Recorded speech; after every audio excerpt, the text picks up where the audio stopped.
My name is Praveen Vijani. I'm one of the pulmonologists and intensivists working in United States. The content of this video is for educational purposes only and does not substitute professional medical advice. तो आज हम इस चीज़ पे बात करेंगे कि initial BiPAP settings in the patient who is currently dealing with Covid ARDS वो क्या हो, बाईपैप का क्या इंडिकेशन है, बाईपैप की क्या कॉन्ट्रा इंडिकेशंस हैं, बाईपैप के बेनिफिट्स क्या है, बाईपैप के रिस्क क्या है और इनिशियल सेटिंग्स ऑफ बाईपैप क्या होती हैं और किन सेटिंग्स को हम आगे फॉलो करते हैं और क्या चीज़ें हमें नज़र आती हैं कि पेशेंट हैज़ इम्प्रूव्ड और पेशेंट इज़ नॉट इम्प्रूविंग और वो इंटुबेशन की तरफ जा रहा है. तो लेट्स स्टार्ट कि बाईपैप एक्चुअली है क्या. बाईपैप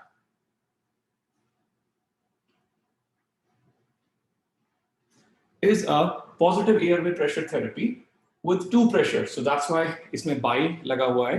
इसमें दो प्रेशर्स हम यूज करते हैं. One is IPAP and the other one is EPAP. Inspiratory positive airway pressure and expiratory positive airway pressure. Now there are certain indications जिसमें हम BiPAP को यूज करते हैं. उनमें से सबसे कॉमन इस समय कोविड एआरडीएस है.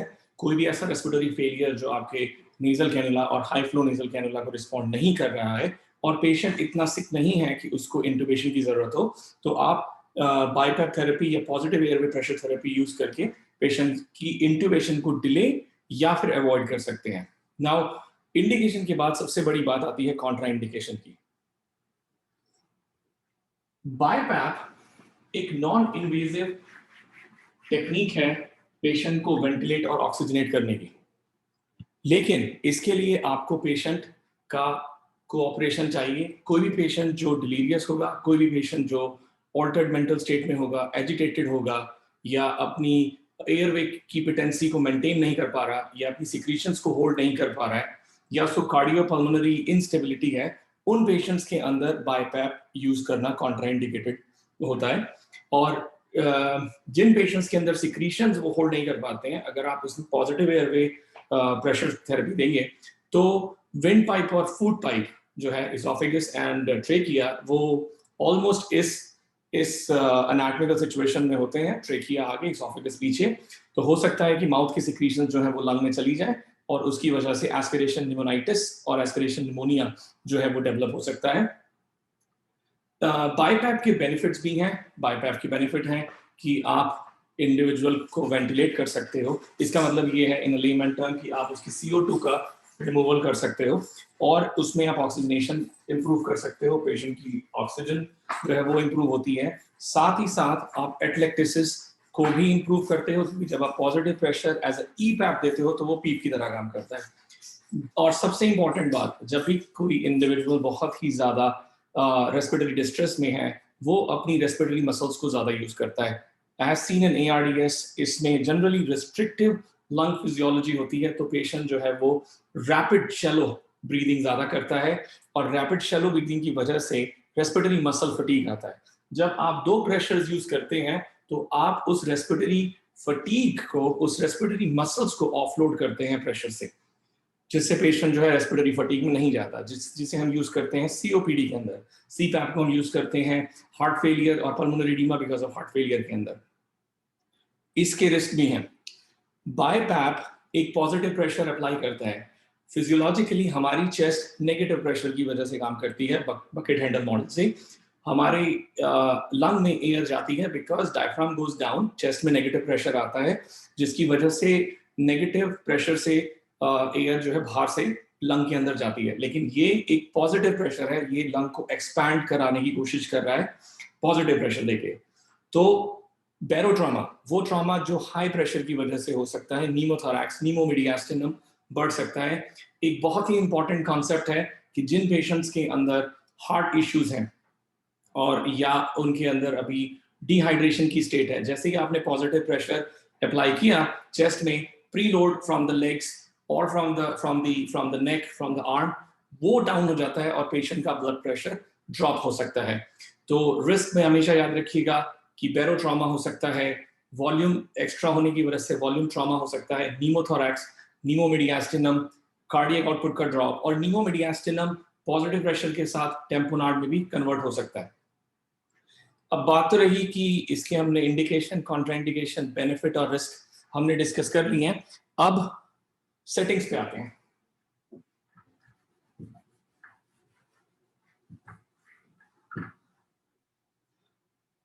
बाईपैप सेटिंग को हम 2 पार्ट्स में डिवाइड करते हैं। पहला पार्ट है वेंटिलेशन।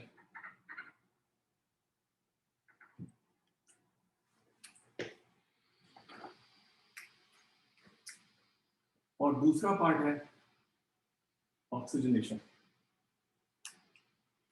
वेंटिलेशन इंप्रूव करने के लिए, CO2 को रिमूव करने के लिए we want good tidal volume और रेस्पिरेटरी रेट। और ऑक्सीजनेशन इंप्रूव करने के लिए हमारे पास 2 पैरामीटर्स हैं, FiO2 एंड EPAP, एक्चुअली 2 नहीं 3, एंड TI, which means कि आप कितनी देर इंस्पिरेटरी फेज में रहते हैं। दैट इज द टाइम जिसमें आप इंस्पिरेटरी फेज में रहते हैं।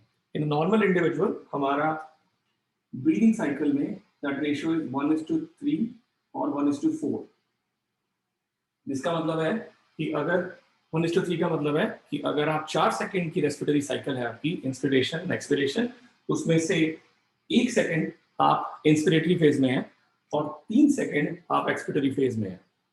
और अगर 1:4 की बात की जाए तो इसका मतलब है कि 5 सेकंड में से आप 1 सेकंड इंस्पिरेटरी फेज में हैं और बचे हुए 4 सेकंड आप एक्सपिरेटरी फेज में हैं। तो जितना टाइम आप इंस्पिरेटरी फेज में बढ़ाएंगे उतना टाइम ऑक्सीजन को मिलेगा एल्वियोलर इंटरस्टिशियल और ब्लड के इंटरफेस को क्रॉस करके ब्लड में आने के लिए। अब हम एक एक करके सारे पैरामीटर्स को जल्दी जल्दी स्टडी कर लेते हैं। पहले आते हैं टाइडल वॉल्यूम के ऊपर। बाईपैप का टाइडल वॉल्यूम डिपेंड करता है आईपैप और ईपैप के डिफरेंस के बीच में, यानी कि जो आईपैप और ईपैप का डिफरेंस होगा वही आपका टाइडल वॉल्यूम डिफाइन करेगा। इसके कहने का मतलब ये है कि अगर आपने किसी को आईपैप 12 सेंटीमीटर दिया है और आपने ईपैप 8 सेंटीमीटर लगाया है, तो 4 सेंटीमीटर में जितना चेस्ट एक्सपैंड हो सकता है उतना टाइडल वॉल्यूम पेशेंट को मिल सकेगा।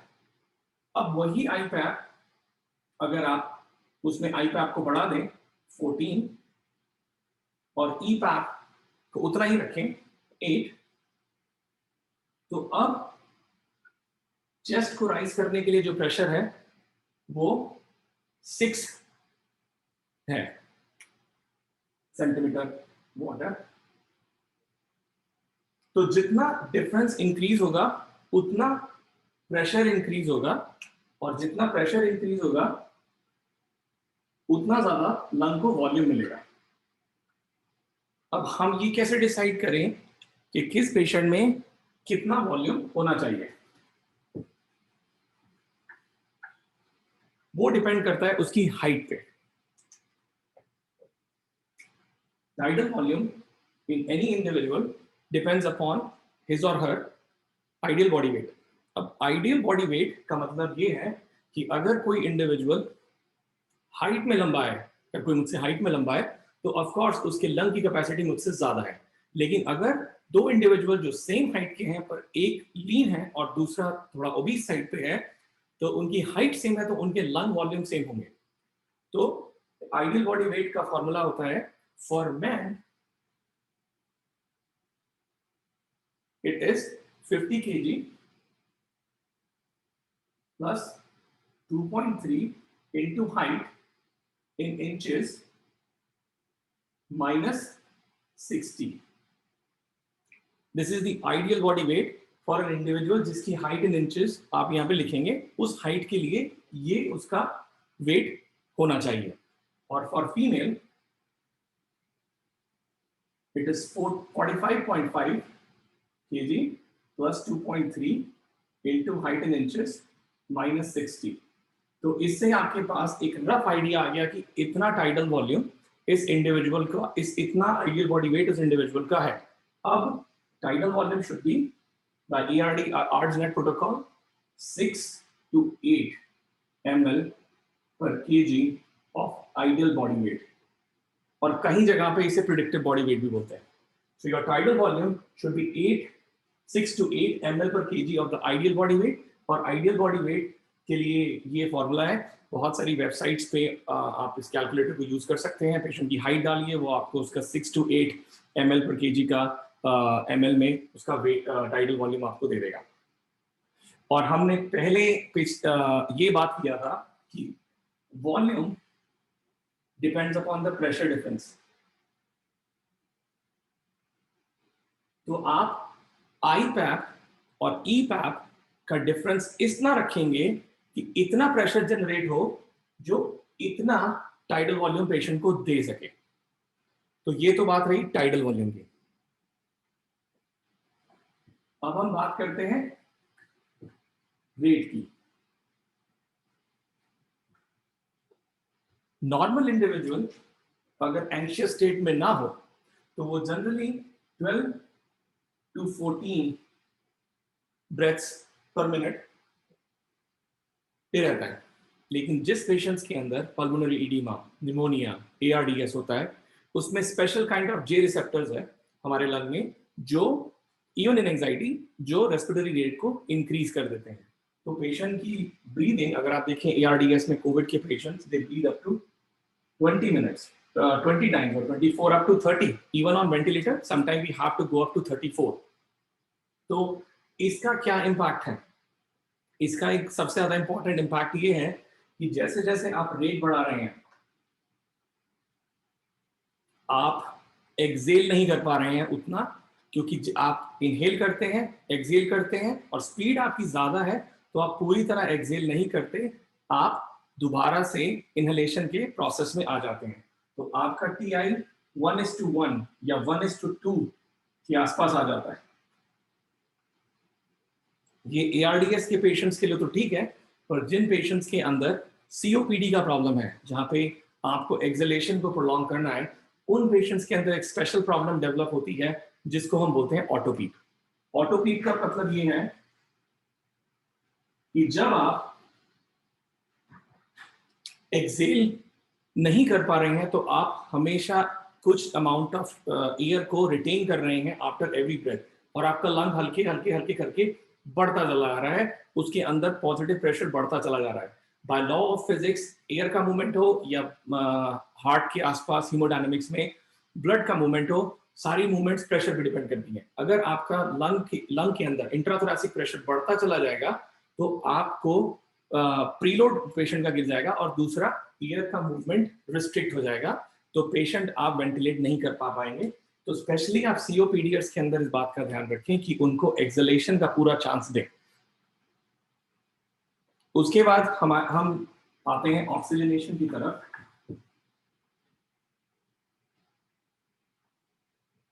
ऑक्सीजनेशन में fractional inhalation of oxygen, FiO2 हम बात करते हैं।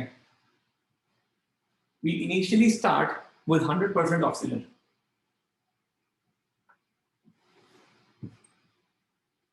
और हमारा गोल होता है ऑक्सीजन को 60% तक लाने का, FiO2 को, ताकि ऑक्सीजन फ्री रेडिकल्स से जो डैमेज है, हाइपरऑक्सिया से जो डैमेज है, वो कंट्रोल किया जा सके। अब एक इंपॉर्टेंट कॉन्सेप्ट है, अभी तक हमने IPAP की बात करी, अभी तक हमने टाइडल वॉल्यूम की बात करी, पर EPAP को कैसे सेट करें?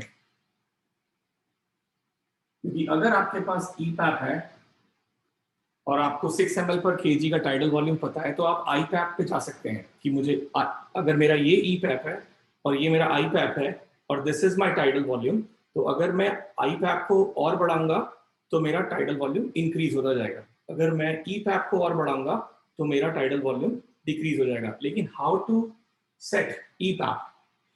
अब EPAP का मतलब है कि it is expiratory positive airway pressure therapy. ये वो प्रेशर है लंग का जो लंग के अंदर रिटेन रहता है आफ्टर एक्सपिरेशन, जो एल्वियोलाई को ओपन रखता है, जिसको हम वेंटिलेटर की लैंग्वेज में पीप भी बोलते हैं, पॉजिटिव एंड एक्सपिरेटरी प्रेशर, ये उसके इक्विवेलेंट होता है। अब पॉजिटिव ई पैप को सेट करने में दो चीजों का सबसे बड़ा रोल होता है। एक तो ये कि चेस्ट वॉल की कंप्लायंस कैसी है, कितना इजी है आपके लिए अपनी चेस्ट को लिफ्ट करना। जितना ज्यादा ओबीस पेशेंट होगा, चेस्ट को राइज करना उतना डिफिकल्ट होता है ओपन करने के लिए। तो एक तो लंग को आपको ओपन करना है जिसमें सरफेक्टेंट डैमेज है, उसमें एटलेक्टिसिस है, आपको फोर्स करना है, एल्वियोलाई को ओपन करना है। दूसरी साइड पर आपके चेस्ट अगर मसल्स वीक हैं या रेस्पिरेटरी फटीग हो रहा है या उन पेशेंट्स के अंदर ओबेसिटी है, तो आपका ईपैप बढ़ता चला जाता है। और ईपैप की जो सिलेक्शन होती है वो बहुत हद तक आपके एक्सपीरियंस पे भी डिपेंड करती है। आप एक बार अप्लाई करते हैं और फिर देखते हैं कि क्या इंप्रूवमेंट हुआ, मल्टीपल पेशेंट्स का फिनोटाइप आप देखते हैं, तो आपको रफ आइडिया हो जाता है कि कितना ईपैप एक पर्टिकुलर इंडिविजुअल के लिए हो सकता है। 10-12 का ईपैप भी आपको कई बार ओबीस पेशेंट में या बैड ARDS के पेशेंट में देना पड़ सकता है।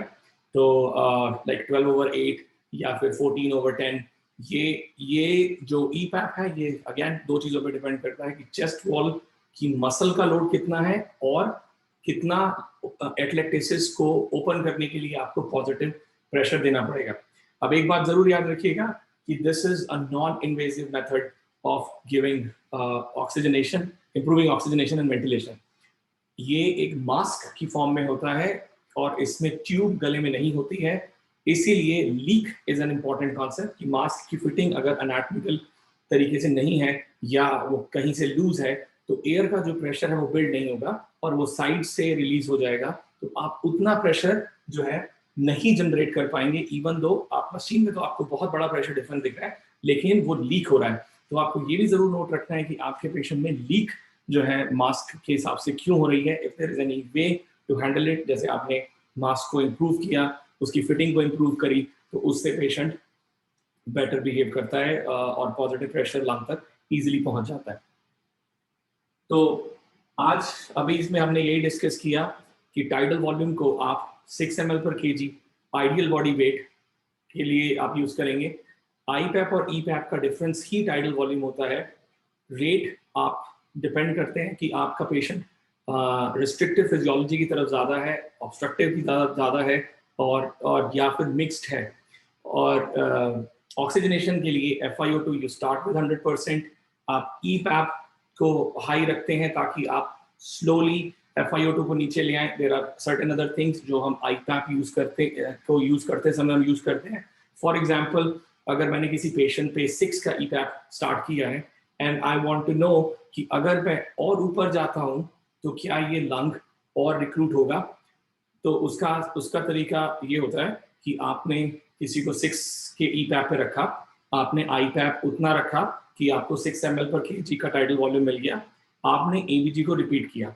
अगर उसके बाद आपने आईपैप को स्लोली इंक्रीज किया 1 पॉइंट या 2 पॉइंट्स ऊपर और आपने PO2 और सैचुरेशन को मॉनिटर किया SaO2 ABG के फॉर्म में, अगर आपकी सैचुरेशन इंप्रूव हो रही हैं इसका मतलब है कि आप लंग को रिक्रूट कर पाए थे। अगर सैचुरेशन कम हो रही हैं, याद रखिएगा कि आप ज्यादा ईपैप भी आपकी सैचुरेशन को ड्रॉप कर सकता है, क्योंकि एल्वियोलाई जब एक्सपैंड करेगा तो वो इंटरस्टिशियल की कैपिलरीज को कंप्रेस करेंगे। जब दो एल्वियोलाई के बीच में अगर कैपिलरी जा रही है और आपने दोनों एल्वियोलाई को ओवर डिस्टेंड कर दिया है तो वो कैपिलरी को ब्लॉक कर देंगे, तो आपके वहां पर डेड स्पेस बन जाएगा क्योंकि देयर इज नो परफ्यूजन। तो ये एक यू शेप कर्व होता है कि आप शुरुआत में पीप को इंक्रीज करते हैं, ऑक्सीजनेशन इंप्रूव होता है, लेकिन ओवर डिस्टेंशन की वजह से, एक्लेक्टेसिस की वजह से तो हाइपोक्सिया होता ही होता है, जिसका मेन रीजन होता है आपका शंट फिजियोलॉजी, क्योंकि ब्लड फ्लो तो है लेकिन आपके पास स्पेस लिमिटेड है, स्पेस आपकी कम है।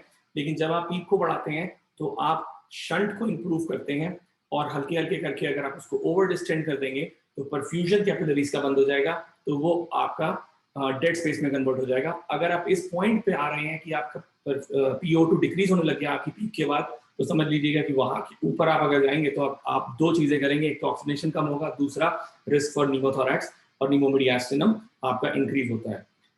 उसके बाद TI का एक सबसे बड़ा रोल है जो कि time for inspiration, generally speaking जितना ज़्यादा टाइम आप इंस्पिरेशन में रखेंगे उतना ऑक्सीजनेशन बेटर होता है, बट ये बहुत ही नॉन फिजियोलॉजिकल प्रोसेस है। आप उतना time as individual, normal individual उसको नहीं आप करते हैं तो आपका ब्रेन फायर करता है। अगर आप ज़्यादा लंबे टाइम तक मशीन पे पेशेंट को TI 1:1 पे रखेंगे तो brain is not ready for that, तो वो मशीन को फाइट करेगा, तो मशीन बीप करेगी। तो हमारा main role using ventilator or BiPAP is not to impose what I want for the patient. I need to replicate what patient needs. उसकी body को जो चाहिए मुझे उसको replicate करना है ताकि पेशेंट का कंफर्ट जोन बढ़े। Same thing on ventilator, same thing on a BiPAP। तो कई बार आपको TI को थोड़ा कम रखना पड़ता है ताकि पेशेंट उतना एक्सेल कर सके, उसका जो फिजियोलॉजिकल प्रोसेस है वो बिल्कुल वैसा चले और साथ में पेशेंट का कंप्लायंस इंक्रीज करे। प्लीज लेट मी नो अगर इसमें और भी डिस्कशंस आपको चाहिए। I'll be available. Thank you.